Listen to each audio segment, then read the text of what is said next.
Latest எபிசோடுகளை விளம்பரங்களே இல்லாமல் காணுங்கள்.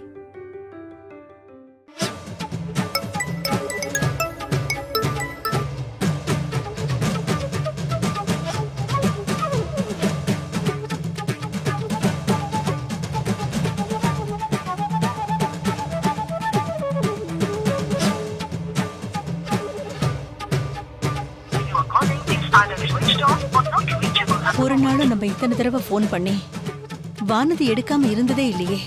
இப்ப போன் பண்ணா ஸ்விட்ச் ஆஃப்னு வேற வருது. ஒருவேளை நான் உங்க வீட்டுக்கு போய் பேசினதுல ஏதாவது பெரிய பிரச்சனையா இருக்குமோ? யோசிச்சு பார்த்தா நான் அங்க போய் பேசினது தப்புதான்னு தோணுது. என்னால வானதிக்கு ஏதாவது கஷ்டமா இருந்தா அதை நான் தான் சரி பண்ணியாகணும்.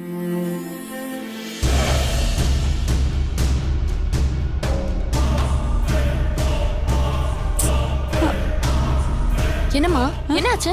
கை என்னன்னு தெரியல, அரிச்சுக்கிட்டே இருக்குடி. ஏன் ஆர்த்தி, கை அரிச்சா காசு வரும்னு சொல்லுவாங்கல்ல. எனக்கு கை அரிக்கிற வேகத்தை பார்த்தா நமக்கு ஏதோ பெரிய அமௌண்ட் நம்ப வரப்போகுதுடி. மா, நமக்கு தான் நடமாடும் ஏடிஎம் மிஷின் இருக்கே. அதுகிட்ட கேட்டா தேவைப்படும் போது பணத்தை வாரி அளிக்க போகுது. வானத்தியவ சொல்ற? அவ்வளவுதான் சொல்றேன். ஆனா போன தடவை மாதிரி இந்த 20,000 ரூபாய் 30,000 ரூபான்னு சில்லற தலமா கேட்காம கொஞ்சம் பெரிய அமௌண்டா கேட்கலாம். அட போடி, அவகிட்ட இதுக்கு தேவையில்லாம போய் கேட்டுக்கிட்டு. மா, தேவை இருக்கோ இல்லையோ அப்பப்ப போன் பண்ணி அவளை மிரட்டி வச்சாதான் அவளுக்கு ஒரு பயம் இருந்துகிட்டே இருக்கும்.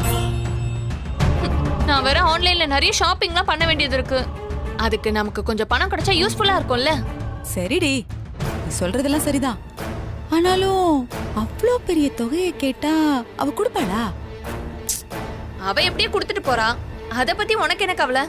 அதுவும் கேட்டுதான். இப்போ ஏற்கனவே அவ மேலயும் கார்த்திக் மேலயும் சம்பந்தி அம்மா பயங்கர கோவத்துல இருக்காங்க.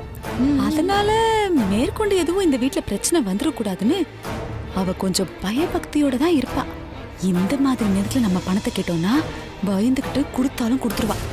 நீ சொன்ன மாதிரி போனை போடு போடு.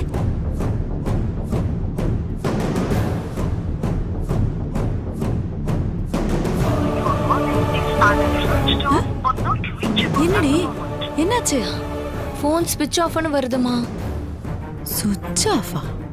வீட்ல இருக்கும்போது அவ எதுக்கு போன் ஸ்விட்ச் ஆஃப் பண்ணி வைக்கணும்? ஏன் ஆஃப் பண்ணி வைக்கணும்னா, நம்ம தான் சொல்லிருக்கோம்ல இனிமே அடிக்கடி உனக்கு போன் பண்ணி பணம் கேட்போன்னு. நம்ம கிட்ட இருந்து தப்பிக்கிறதுக்காக தான் அவ போனை ஸ்விட்ச் ஆஃப் பண்ணி வச்சிருப்பா. இருக்கலாமா? நம்ம தான் ஃப்ராட் வேலை பண்ணா அவ நமக்கு மேல ஃப்ராட் தனமா யோசிக்கிறா பாத்தியா? ஏய், என்கிட்ட அவளை ஃப்ராட் பண்ண விட்டுருவேனா? யாரு கிட்ட? நான் எவ்வளவு பெரிய ஃப்ராடுன்னு காமிக்கிறேன் பாரு. போன் பண்ணதானே ஸ்விட்ச் ஆஃப் பண்ணி வைக்கிறா. நீ லெட்டர் எழுதி போடுறீ. லெட்டரா? ஆமா ஆர்த்தி, எங்க வரணும், எப்ப வரணும், எவ்வளவு பணத்தை கொண்டு வரணும், இது எல்லாத்தையும் விவரமா லெட்டர்ல எழுதி போஸ்ட் பண்ணிடு. லெட்டர் கையில கிடைச்சதுக்கு அப்புறம் ஓடி ஒளிய முடியாதுல்ல. அவள ஒரு வழியாக்கணும் நீ முடிவு பண்ணிட்டமா? சரி பண்ணுமா.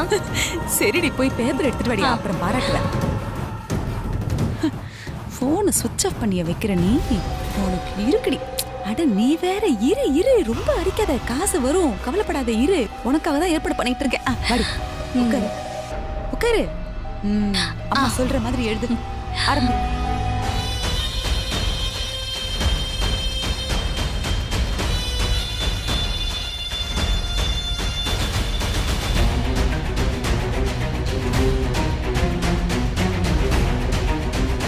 இத அப்படியே மடிச்சு கொண்டு போய் போஸ்ட் பண்ணு, அவ கையில போய் சேரட்டும். நாளைக்கு இந்த லெட்டர் கையில கிடைச்சு அவ பார்த்ததுக்கு அப்புறம் எப்படி ஆடி போய் ஓடி வரா பாரு.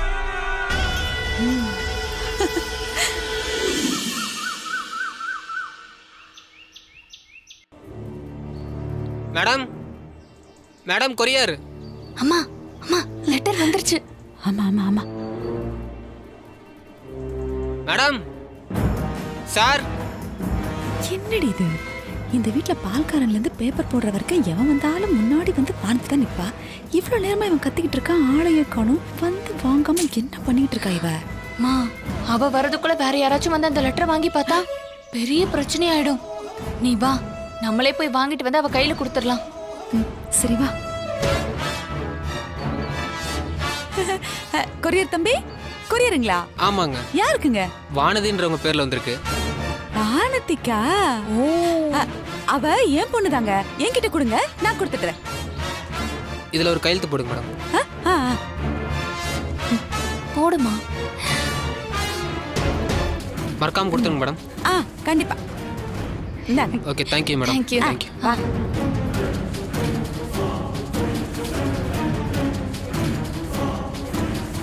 அம்மா, அங்க பாரு.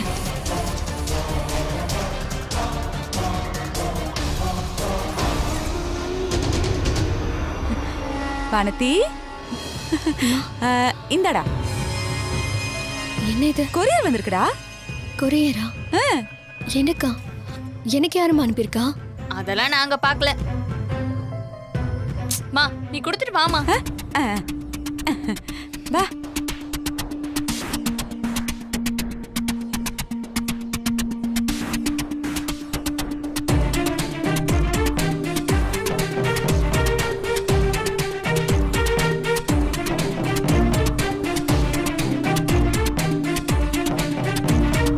இன்னைக்கு சாயங்காலம் 5 மணிக்குள்ள 2 லட்சம் ரூபாய் பணத்தை எடுத்துட்டு வந்து காளியம்மன் கோவில்ல நேர்த்தி கடனுக்காக கட்டியிருக்க தொட்டில வச்சிரு.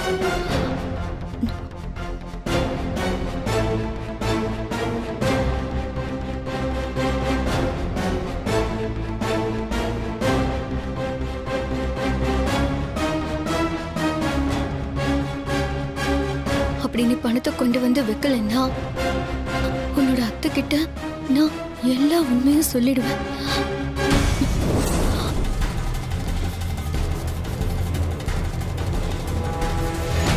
அம்மா, லெட்டரை பார்த்ததும் பயந்த அவன் முகம் எப்படி மாறுது பாத்தியா? கண்டிப்பா நமக்கு இன்னைக்கு 2 லட்சம் கிடைச்சிருமா? கிடைக்கட்டும், கிடைக்கட்டும்.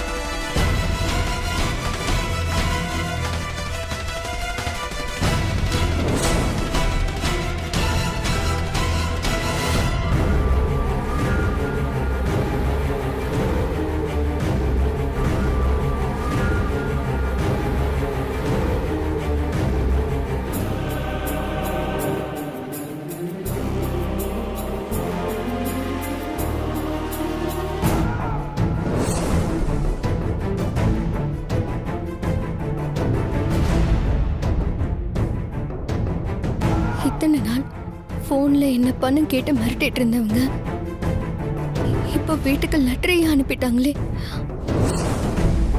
ஆத்தி, நான் கோயில்ல போய் காத்துக்கிட்டு இருக்கேன். அவ வீட்ல இருந்து பணத்தோட கிளம்புனதும் நீ எனக்கு ஃபோன் பண்ணி தகவல் சொல்லு. சரிம்மா. அம்மா, போன தடவை 25,000 பணத்தை கோட்டை விட்டுட்டோம். ஆனா இந்த தடவை நீ பணத்தை கரெக்டா எடுத்துட்டு வந்துடணும். ஏய், எல்லாம் எனக்கு தெரியும்டி. அதெல்லாம் நான் எடுத்துட்டு வந்துருவேன். நீ ஒண்ணு பண்ணு. நான் பணத்தோட வீட்டுக்கு வரதுக்குள்ள நீ எனக்கு பிடிச்ச கேசரி செஞ்சு வை. நான் வந்ததுக்கு அப்புறம் இனிப்பு சாப்பிட்டுட்டு இந்த சந்தோஷமான விஷயத்த கொண்டாடுவோம். சரி சரி. நான் வரட்டா? அம்மா அம்மா அம்மா, இரு. என்ன இது? இந்த கெட்டப்லயா போற? ஏய், அம்மாக்கு தெரியாதா? இங்க பாரு, அதெல்லாம் கெட்டப்பு செட்டப்பு வேற. All the best. Thank you. நல்ல நேரம். என்னோட அம்மாவை ஆர்த்தியும் அதை பிரிச்சு பார்க்காம என்கிட்ட கொண்டு வந்து கொடுத்துட்டாங்க. ஒருவேளை அவங்களும் இல்ல வீட்டுல இருக்க வேற யாராவதோ அந்த லெட்டரை வாங்கி பிரிச்சு படிச்சிருந்தா அதுக்கப்புறம் என்ன ஆயிருக்கும்? உடனே 2 லட்சம் ரூபாய் பணத்தை எடுத்துக்கிட்டு ஒரு கோவிலுக்கு என்ன வர சொல்லியிருக்காங்க. இதெல்லாம் எங்க போய் முடிய போகுதுன்னு எனக்கு தெரியல. இப்படி ஒரு இக்கட்டான சூழ்நிலையில இருந்து நீதான் என்ன காப்பாத்தணும். அக்கா, அக்கா. இதோ வந்துட்டே ராஜா. அக்கா, சொல்லு ராஜா. ஒன்றும் இல்லை, நான் ஒரு முக்கியமான மீட்டிங்காக வெளியூர் போகிறேன். வர்றதுக்கு எப்படியும் ஒரு 2-3 நாள் ஆயிருக்கா. அதான் உங்ககிட்ட சொல்லிட்டு போயிடலான்னு கூப்பிட்டேன். சரிக்கா, அப்போ நான் கிளம்புறேன். சரிடா.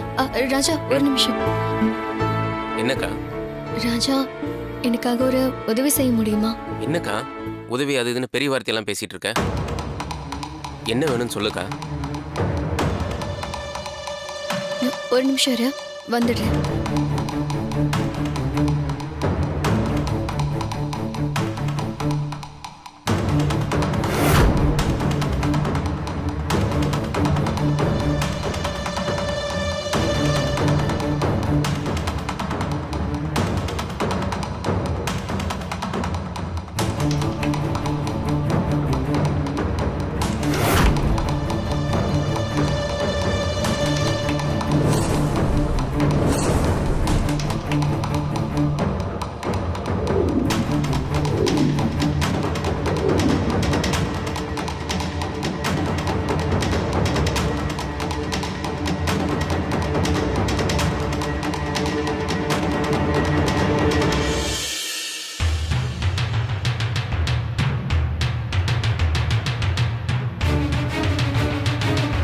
என்னக்கா இது? ராஜா, இதை எடுத்துட்டு போய் அடகு வச்சு எனக்கு ஒரு 2 லட்ச ரூபாய் பணம் வாங்கிட்டு வரியா?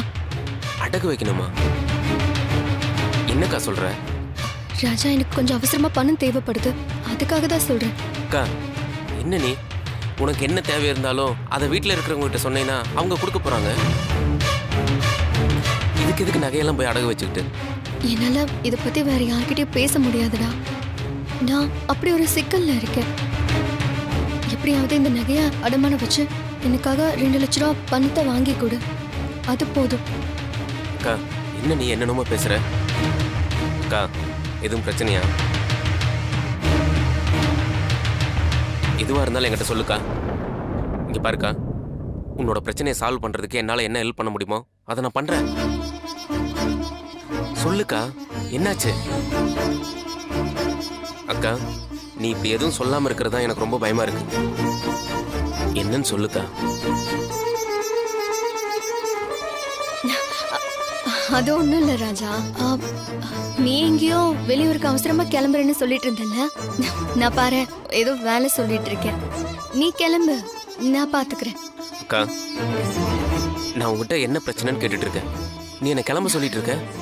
ராஜா, அதான் நான் பாத்துக்கிறேன்னு சொல்றேன்ல, நீ பாத்து போயிட்டு வா. அக்கா ராஜா, நான் சொல்றேன்ல, நீ போயிட்டு வா. எதுவா இருந்தாலும் நீ போயிட்டு வந்ததுக்கு அப்புறம் பேசிக்கலாமே. நீ கிளம்பு.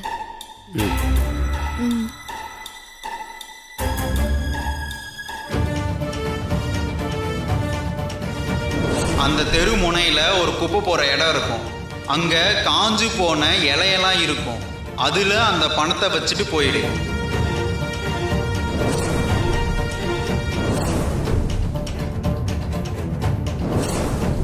இப்ப நான் என்ன செய்யறது?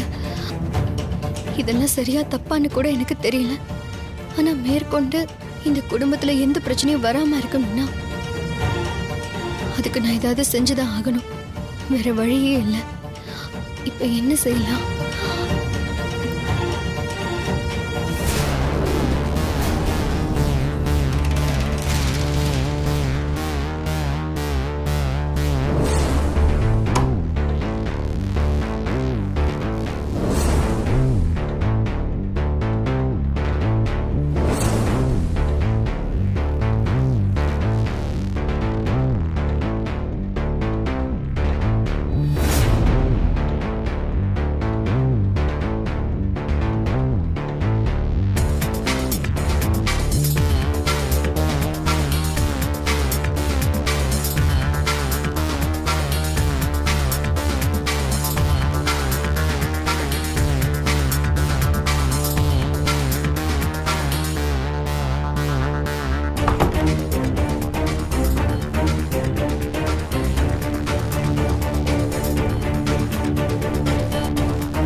ஆர்த்தி, ஆர்த்தி, இதோ வரேன் தே. சொல்லுங்க தே. ஆர்த்தி, நம்ம கொஞ்சம் வெளியில கிளம்புறோம், நீ என் கூட வா. எங்க தே? எங்கன்னு சொன்னாதான் வருவியா? ஐயோ அப்படியெல்லாம் இல்ல. அப்ப போலாம் வா. போலாம் தே. அம்மா பணத்தை வாங்கிட்டு வர நேரம் வீட்டுல இருக்கலான்னு பார்த்தா இவங்க எங்க கூப்பிடுறாங்கன்னு தெரியலையே.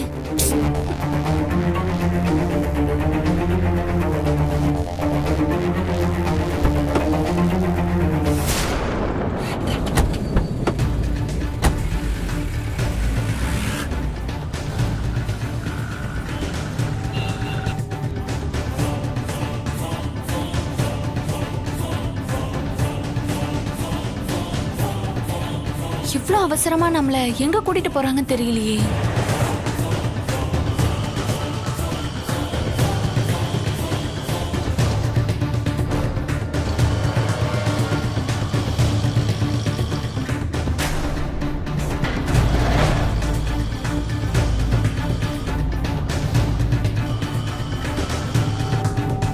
ரைட் போங்க அப்படியே.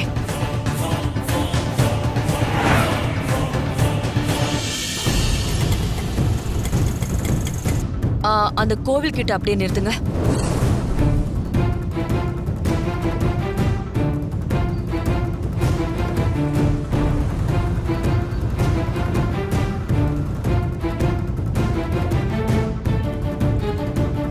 ஆர்த்தி இறங்கி வா. ஆஹா, அத்தை இந்த கோயிலுக்கு கூட்டிட்டு வந்திருக்காங்களே.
யாரோ பணம் கேட்டு வானதிய மிரட்டுறாங்க ஆர்த்தி.